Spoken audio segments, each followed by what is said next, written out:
Good evening to all. आज का जो हमारा टॉपिक है वो है भाई moment of inertia. Rigid body के बारे में हमने आपसे बता दिया था। मोमेंट ऑफ इनर्शिया के बारे में बात करते हैं। तो सबसे पहले तो हमें इनर्शिया के बारे में मालूम होना चाहिए बच्चों कि इनर्शिया क्या होता है। जैसे कि आपने न्यूटन फर्स्ट लॉ पढ़ा था, when object is at rest then it will remains at rest, when object is in uniform motion then it will remains in uniform motion until any external force is not applied। ये कहता है कि जब तक आप कोई बाहर से फोर्स नहीं लगाओगे तो अगर कोई ऑब्जेक्ट रेस्ट में है तो वो रेस्ट में ही रहेगा, अगर कोई ऑब्जेक्ट मोशन में है तो वो मोशन में ही रहेगा। मेरी बात समझ आ गई? दैट इज इनर्शिया जो हमने पढ़ा था। अब हम पढ़ रहे हैं मोमेंट ऑफ इनर्शिया। तो मैं आपको एक वर्ड हाईलाइट करके बताता हूं। मोमेंट का मतलब क्या है? मोमेंट का मतलब मैं आपको रोटेशन बता रहा हूं। क्या बता रहा हूं भैया? रोटेशन। मैंने आपसे बताया था एंगुलर मोमेंटम बताया था, आपसे एंगुलर फोर्स बताया था, या मोमेंट ऑफ मोमेंटम बताया था। एंगुलर वर्ड का मतलब मोमेंट था, और जिसको हम एंगल के अकॉर्डिंग घुमा रहे थे, रोटेट करा रहे थे। ये सबसे इंपॉर्टेंट पॉइंट है जो आपने यहां समझना है। मैं आपसे ये कह रहा हूं कि रोटेशन ऑफ इनर्शिया क्या होता है। तो देखिए, हम ये कहते हैं कि अगर मान लीजिए कोई भी ऑब्जेक्ट रोटेट कर रहा है, कोई भी ऑब्जेक्ट क्या कर रहा है? रोटेट कर रहा है।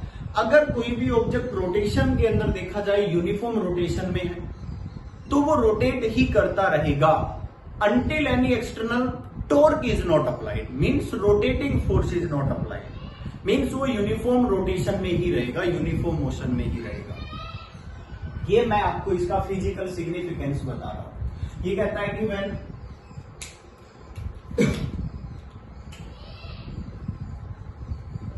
Object is in uniform rotation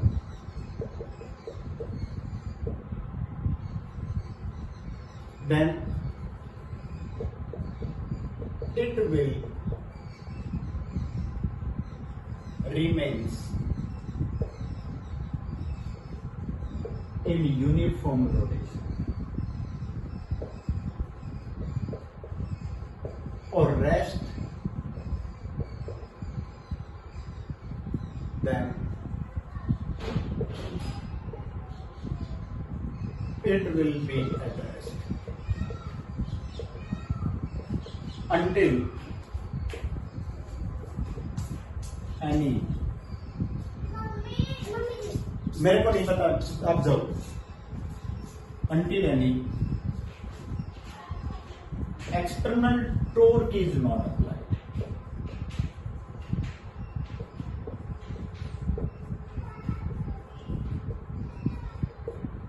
ये कहता है कि कोई भी ऑब्जेक्ट, देखिए हम यहाँ रेस्ट की बात नहीं करेंगे, यहाँ मोशन की बात नहीं करेंगे, यूनिफॉर्म लीनियर की बात नहीं करेंगे, क्योंकि लीनियर के अंदर हमने आपको इनर्शिया पढ़ाया था। यहाँ हम क्या बता रहे हैं? मोमेंट ऑफ इनर्शिया बता रहे हैं। मोमेंट ऑफ इनर्शिया, इसका दूसरा नाम बेटा रोटेशनल इनर्शिया भी है। रोटेशनल इनर्शिया, ये भी आप इसको कह सकते हो। मोमेंट ऑफ इनर्शिया को क्या कह सकते हो बेटा? रोटेशनल इनर्शिया भी कह सकते हो। रोटेशनल मोमेंट ऑफ इनर्शिया को बेटा आई से डिनोट करते हैं, कैपिटल आई से। और ये क्या होता है मैं बता देता हूं। I is equal to summation of M R square होता है। मीन्स ये क्या है बेटा? ये है सम, और ये क्या है? प्रोडक्ट। किस किस का है? Product of mass and square of perpendicular distance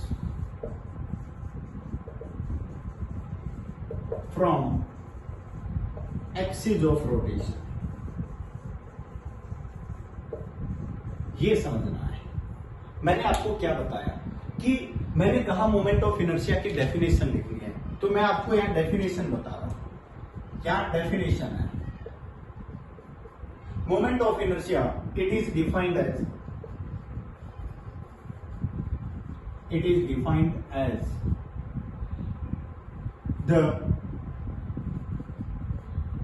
total sum of,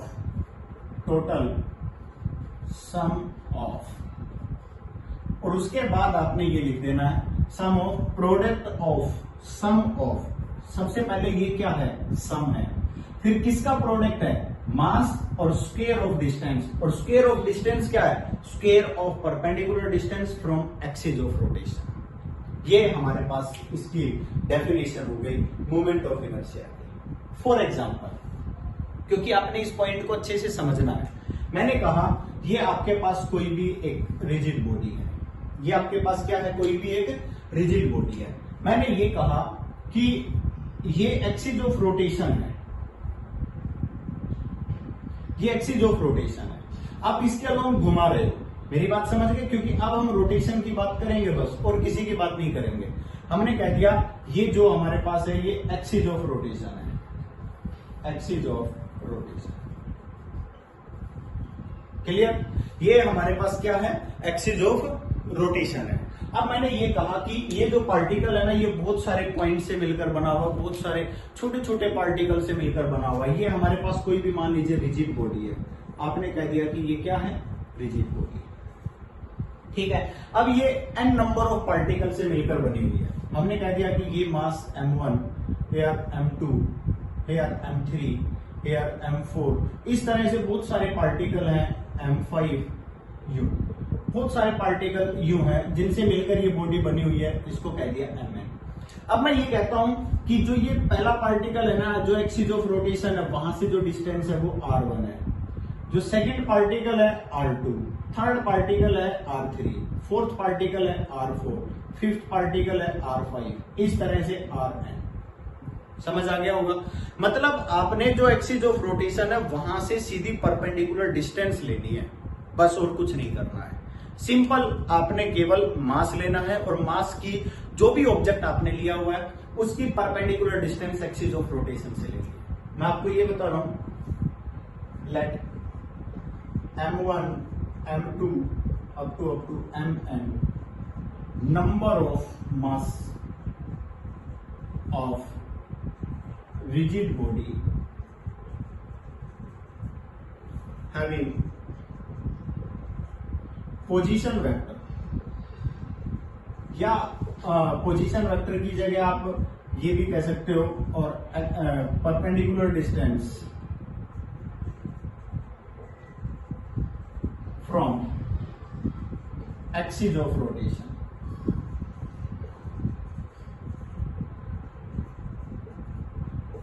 r1, r2 up to rn respectively.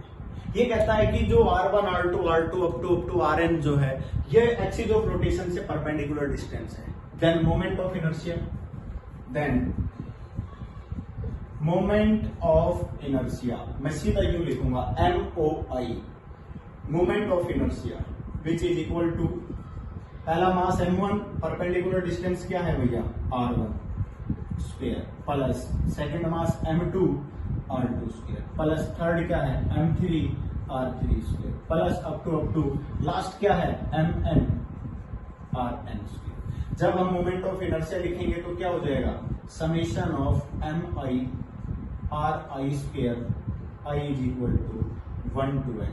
मैंने आपसे पहले भी समेशन लिखना सिखाया था, जब भी समेशन लिखा जाता है तो i is equal to 1 to n mi square, means i की जगह 1 पुट करिए, फिर प्लस का साइन, फिर 2 पुट करिए, फिर प्लस का साइन, और कहां तक पुट करते जाएंगे, n तक पुट करते हुए जाएंगे। तो ये हमारे पास क्या आ गया, मोमेंट ऑफ इनर्शिया आ गया। ये हमारे पास मोमेंट ऑफ इनर्शिया है। अब मैं आपको इसकी यूनिट की बात करता हूं। यूनिट की बात करेंगे तो सबसे पहले SI यूनिट की बात कर लेते हैं। मास की यूनिट क्या होती है, किलोग्राम। R डिस्टेंस है, डिस्टेंस की यूनिट क्या होती है, मीटर, और R स्क्वायर है तो क्या हो जाएगा, मीटर स्क्वायर। अगर CGS यूनिट की बात करेंगे तो क्या हो जाएगा, मास की यूनिट क्या है, ग्राम, और डिस्टेंस की क्या होती है, सेंटीमीटर स्क्वायर।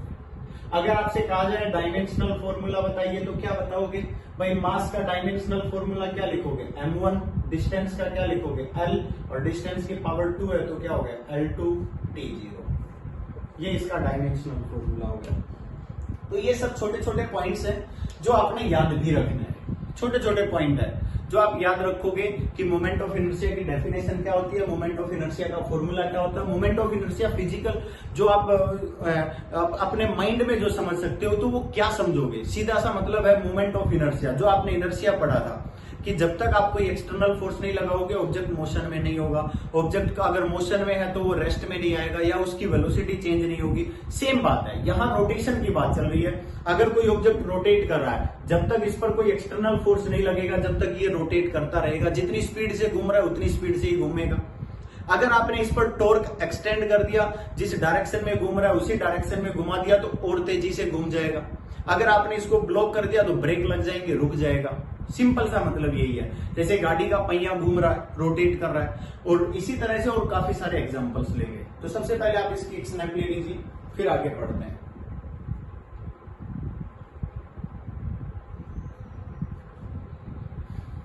अब ये जो आपने लिखा,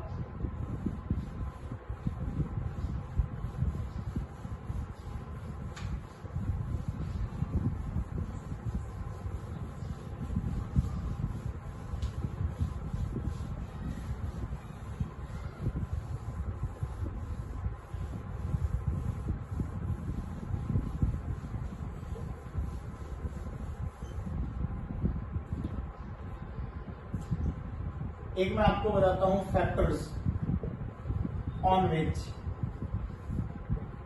मोमेंट ऑफ इनर्शिया डिपेंड्स।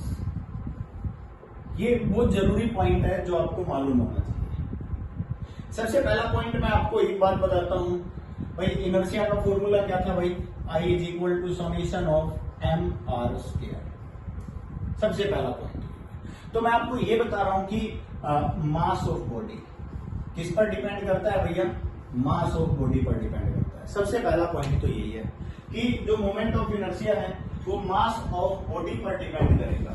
सबसे पहला पॉइंट। सेकंड पॉइंट मैं आपको बता रहा हूं size and shape of body. जैसे कि देखिए, पहली बात तो साइज, भाई कितनी बड़ी बॉडी है इसी की, और दूसरा शेप। देखिए हमने ये रिजिड बॉडी बनाई, हमने ये बहुत सारे मास यहां लगाए और उनकी परपेंडिकुलर डिस्टेंस बताए। अगर इतने ही मास से कोई अलग शेप में बॉडी बनती तो उसका मोमेंट ऑफ इनर्शिया डिफरेंट हो जाता। क्यों?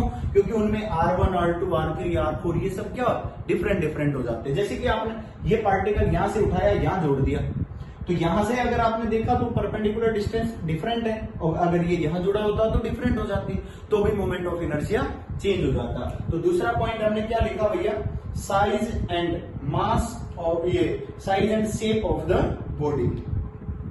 तीसरा पॉइंट आप ये कह सकते हो distribution of mass. Distribution of mass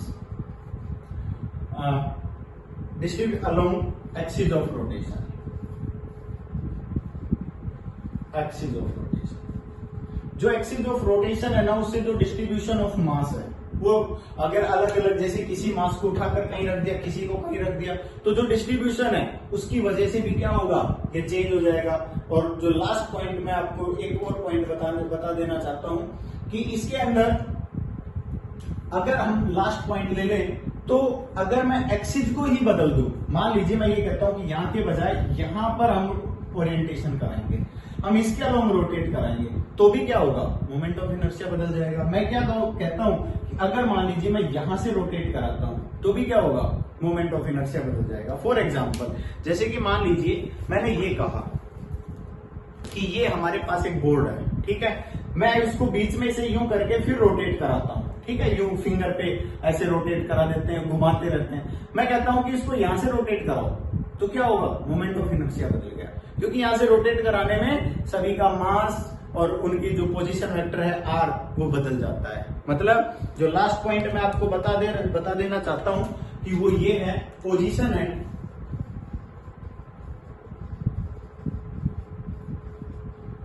orientation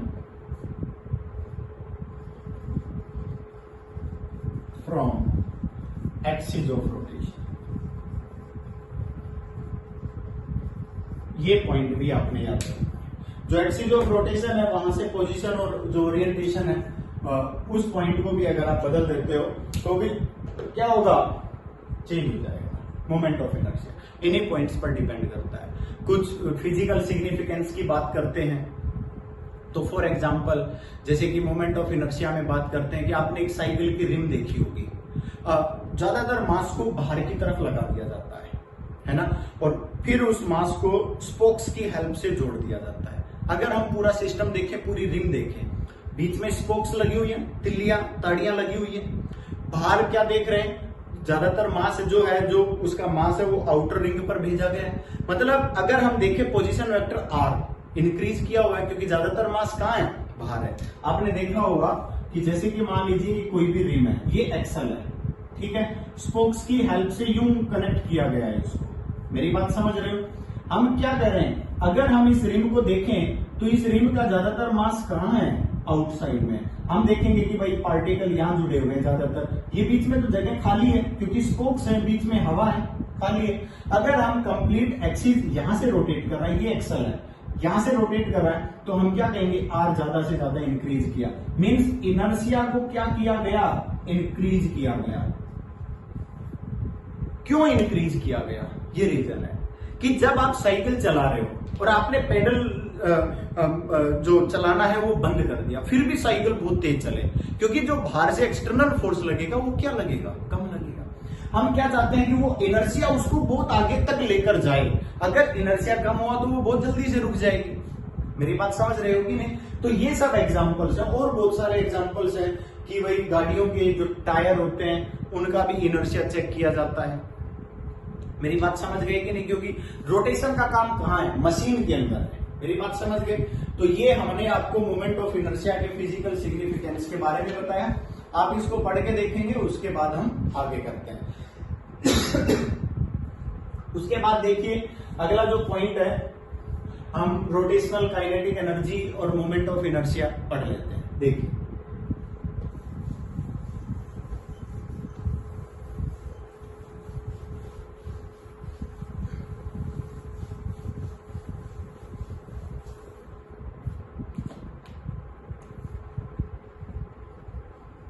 relation between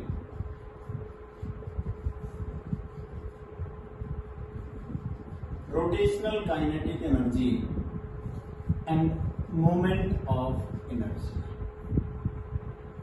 देखिए रोटेशनल काइनेटिक एनर्जी की बात कर रहे हैं तो सबसे पहली बात हमें यह पता होना चाहिए कि हमारे पास ऑब्जेक्ट क्या है, हम उसको कैसे रोटेट करा रहे हैं।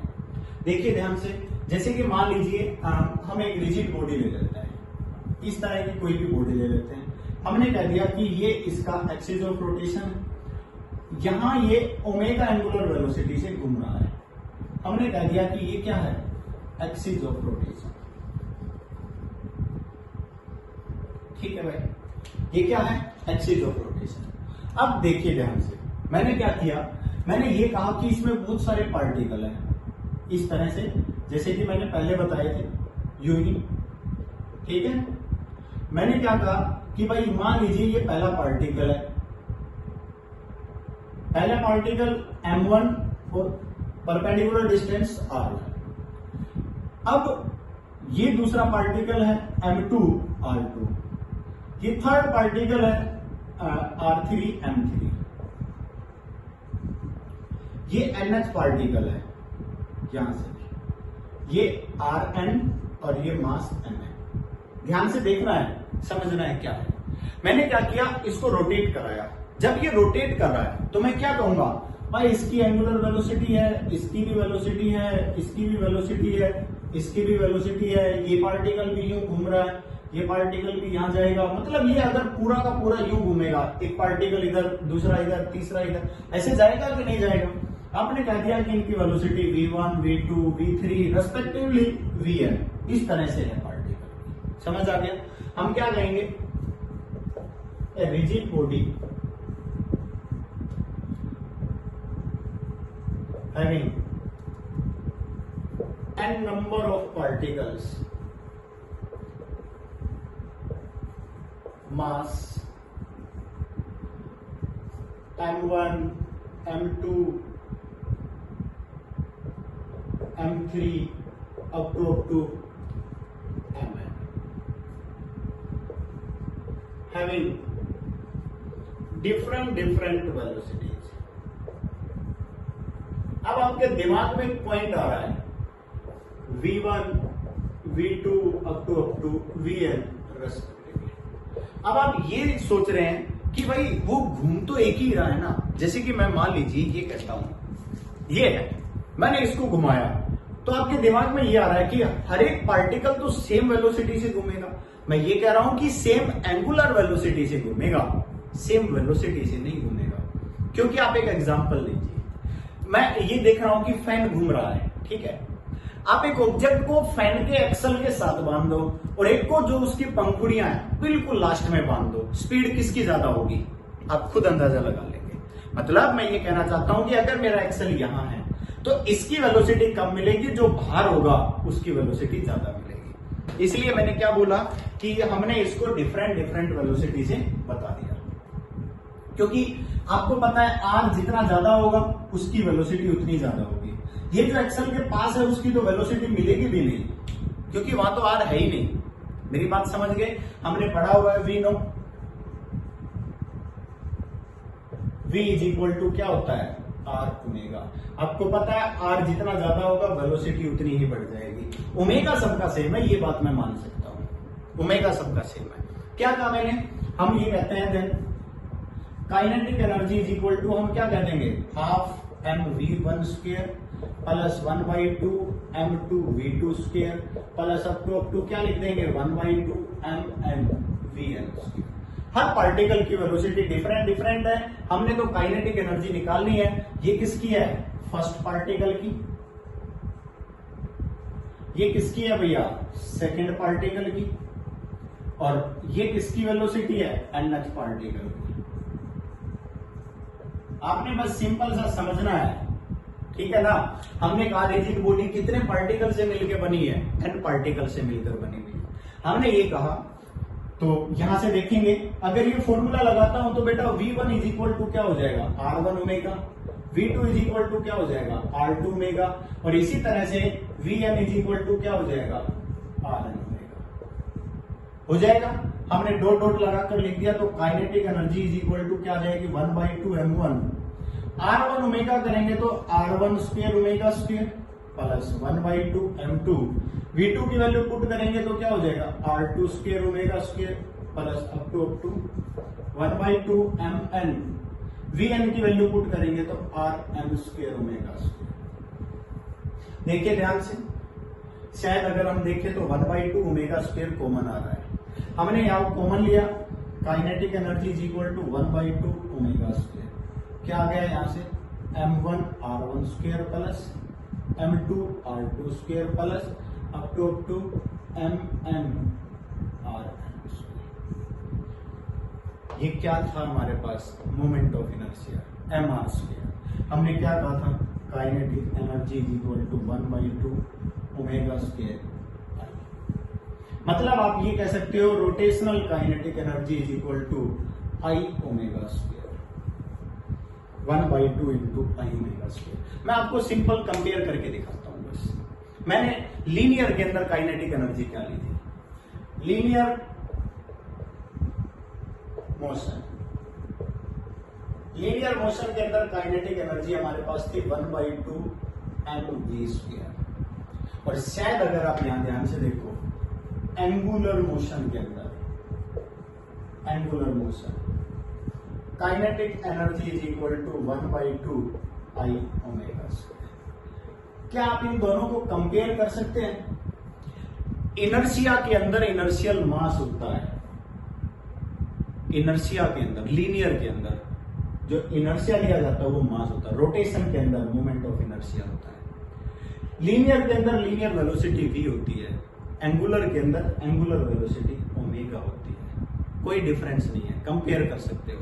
लीनियर के अंदर फॉर्मूला था half M V square. Means यहां पर मैं आपको यह बताना चाहता हूं mass is replace by inertia and v is replace by omega.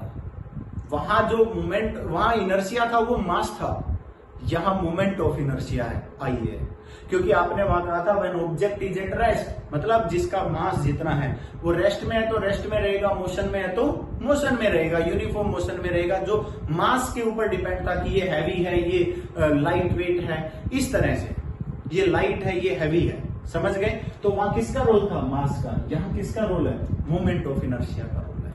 मेरी बात समझ आ गई होगी।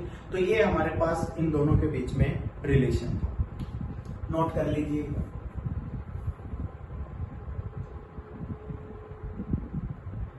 अगला मैं आपको बता देता हूं रेडियस ऑफ जाइरेशन।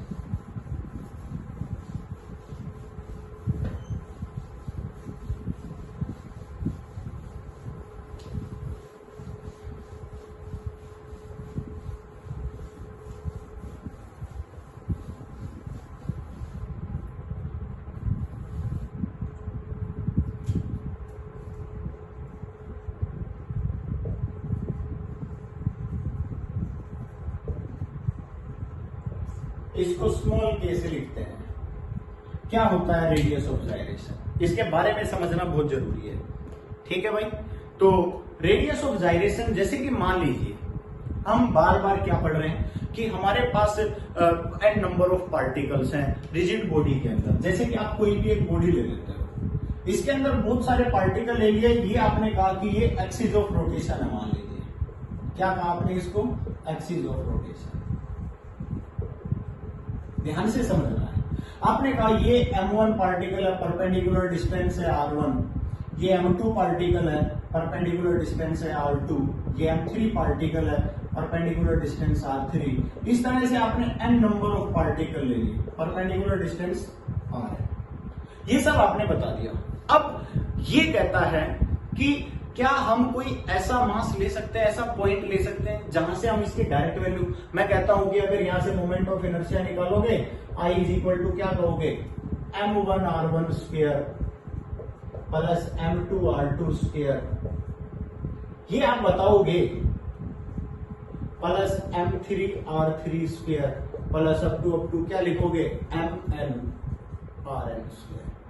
ये आप मोमेंट ऑफ इनर्शिया का फॉर्मूला बताओगे, समेशन करके दिखाओगे। ये कहता है कि हम इस बॉडी का एक ऐसा पॉइंट लेते हैं सेंटर ऑफ मास, हमने इसका कहीं पर भी एक सेंटर ऑफ मास लिया, वहां से एक डिस्टेंस बताई के, और ये कहता है कि अगर हम इसका मोमेंट ऑफ इनर्शिया निकालें then total mass of the body, multiply by radius of gyration square. मतलब वो एक perpendicular distance from the axis of rotation जहां इसका टोटल मास कंसंट्रेट करता हो, जहां इसका टोटल मास क्या करता हो, कंसंट्रेट करता हो। समझ आ गया। तो ये डायरेक्ट मोमेंट ऑफ इनर्शिया निकल जाएगा अगर आपके पास रेडियस ऑफ जाइरेशन है। तो हम इसको आगे समझाएंगे, इसके काफी सारे पॉइंट्स, एक एक नंबर में काफी सारे क्वेश्चंस पूछे जाएंगे जब हम अलग अलग बॉडी का जिक्र करेंगे तब। अब देखिए, सबसे पहले ये कहता है कि रेडियस ऑफ जाइरेशन की डेफिनेशन बताइए क्या होगी। तो मैं आपको ये बता रहा हूं कि radius of gyration of a body about its axis of rotation may be defined as the distance between the total mass concentrated of the body to the axis of rotation, at which its moment of inertia of the total body is always exact same। ये कहता है कि वो perpendicular distance है, ये मान लीजिए आपका सेंटर ऑफ मास है, ओ पॉइंट कह दिया या सी कह दिया, इसको क्या कह दिया, सी, सेंटर ऑफ मास है। इस सेंटर ऑफ मास और परपेंडिकुलर ये जो एक्सिस है उनके बीच की जो परपेंडिकुलर डिस्टेंस है, उस परपेंडिकुलर डिस्टेंस को हम क्या कहेंगे, radius of gyration. And mathematically it is defined as the root mean square value of R1 square plus R2 square plus up to R3 square plus up to Rn square upon n। देखिए ये क्या लिखा हुआ है, root. सभी की value को add करके n से डिवाइड कर दिया तो ये क्या है, मीन। और किसका मीन है, square value, square value of perpendicular distances of masses from axis of rotation.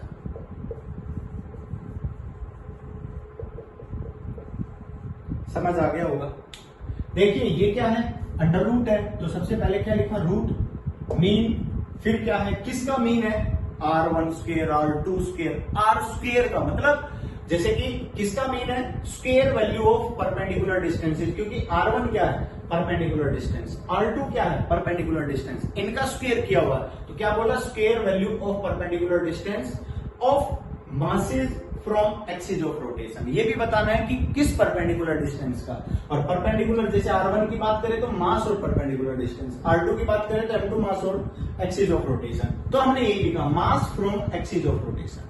समझ आ गया होगा, तो ये भी इसकी डेफिनेशन है।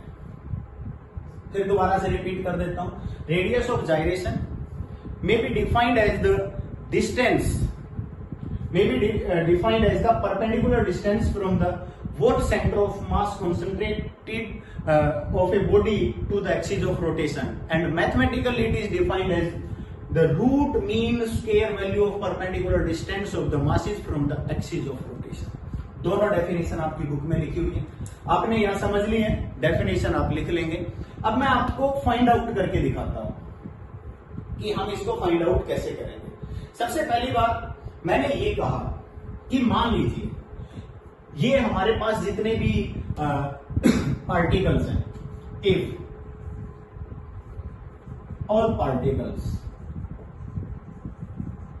Of masses nearly equal to same,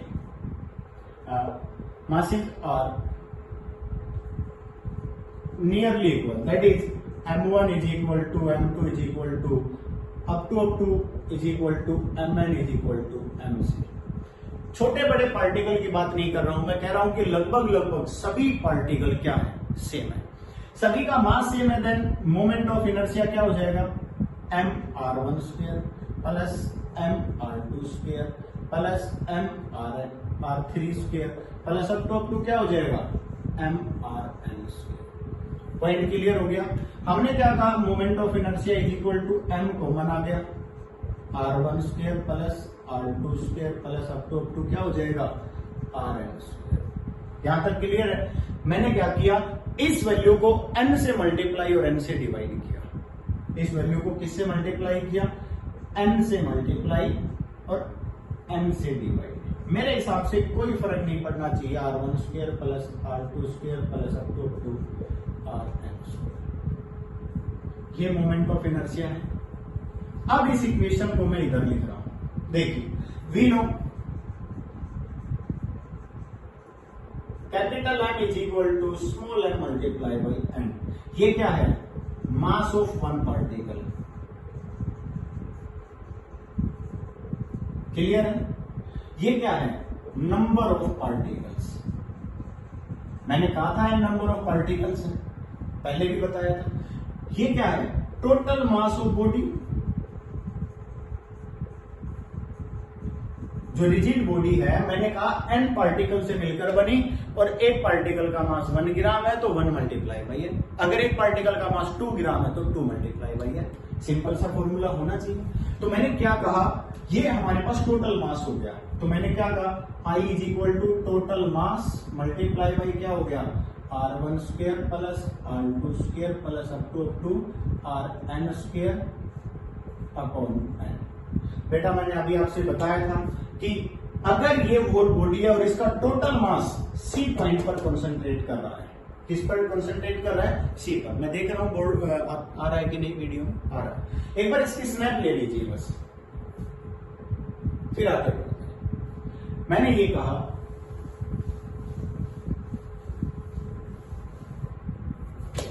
if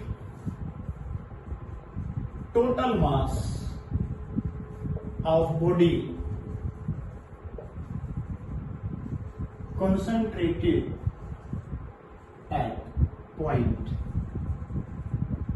C, अगर टोटल बॉडी का मास अकेले सी पॉइंट पर कंसंट्रेट होता then moment of inertia is equal to m into K square. किसी को कोई डाउट है तो बता दीजिए। मैंने ये कहा कि अगर ये छोटे छोटे टुकड़े नहीं होते और ये टोटल एक ही पॉइंट पर कॉन्सेंट्रेट होता है, एक बॉडी होती रिजिड तो सी पॉइंट पर होती और मोमेंट ऑफ इनर्शिया क्या लिखते m इंटू के स्क्वायर, क्योंकि हमने क्या कहा कि जो ये C से परपेंडिकुलर डिस्टेंस है वो क्या है k है, तो क्या लिख दिया हमने m के स्क्वायर इज इक्वल टू, और यहां मोमेंट ऑफ इनर्शिया क्या है m r1 square plus r2 square plus up to क्या हो गया rn स्क्वायर अपॉन m से m कैंसिल, k की वैल्यू क्या आ गई आपके पास under root of r1 square plus r2 square plus up to क्या हो गया rn स्क्वायर अपॉन, ये हमारे पास क्या आ गया, that value is equal to radius of gyration. इसका हमने नाम रखा रेडियस ऑफ जाइरेशन। यहां अंडर रूट लगा हुआ है, दैट इज रूट सभी वैल्यू को डिवाइड किया हुआ है n से, n नंबर ऑफ वैल्यूज है, आपको पता है आपके पास n नंबर ऑफ वैल्यू है, सभी का सम करिए और उनको n से डिवाइड कर दीजिए तो क्या बोला जाता है मीन, तो ये वैल्यू क्या बोली जाएगी मीन, और मीन किसका निकाला हुआ है जो ऊपर वैल्यू ऐड की गई है, और ऊपर वैल्यू ऐड क्या की गई है square of perpendicular distance of mass from the axis of rotation, mass का perpendicular distance axis of rotation से जो है वो उसका स्क्वायर किया हुआ है, उसका मीन निकाला हुआ है। समझ आ गया होगा। तो ये हमारे पास हो गया रेडियस ऑफ जाइरेशन। तो आज के लेक्चर में इतना ही। अगले लेक्चर में मैं आपको कुछ परपेंडिकुलर एक्सिस और पैरेलल एक्सिस थ्योरम बताऊंगा, जिससे हम आगे बहुत सारी बॉडीज का मोमेंट ऑफ इनर्शिया निकाल कर दिखाएंगे। दूसरा पॉइंट, हम इनका इंटीग्रेशन मेथड भी आपको बताएंगे। आज के लेक्चर में इतना ही। Thank you.